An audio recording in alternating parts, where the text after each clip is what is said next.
देवदत्त मित्रांनो, नित्यनेम पूजा आवरली, मंदिरातलं दर्शन घेतलं, बाहेर निघालो. राजा दिसला, राजासोबत थोडी मस्ती केली. मस्ती केल्याच्या नंतर लगेच चहा पिण्यासाठी बाहेर आलो. थोडा मनात विचार केला आणि तेवढ्यात चहा पण आला. महाराज आले, महाराजांशी थोडंसं बोललो. नंतर आमच्या ताई रांगोळी टाकत होत्या. मंदिरात गेलो, मंदिरात जाऊन दर्शन घेतलं. थोडा वेळ निवांत बसलो. निवांत बसताना कुत्रा आला. कुत्र्याला पाहिजे होता पेढा, तो पेढा इथं आहे. नंतर तेवढ्यात प्रसादासाठी सर्व मंडळी निघाली. थोडा वेळ पहारा दिला. दिल्या सूचना दिल्याच्या नंतर थोडा वेळ महाप्रसाद आला, नैवेद्य आला. दत्त महाराजांचा विधीप्रमाणे नैवेद्य दाखवला. नैवेद्य पुजाऱ्यांनी मदत घेऊन गेले आणि तेवढ्यात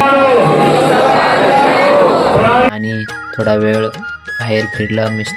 भिक्षेसाठी आलो. भिक्षा सुद्धा मागितली. तेवढ्यात मला भिक्षा भेटली. मठ्ठा भेटला, पिला. आणि सर्वांना माझे व्हिडिओ कसे वाटतात ते कमेंटमध्ये सांगावं आणि फॉलो करा.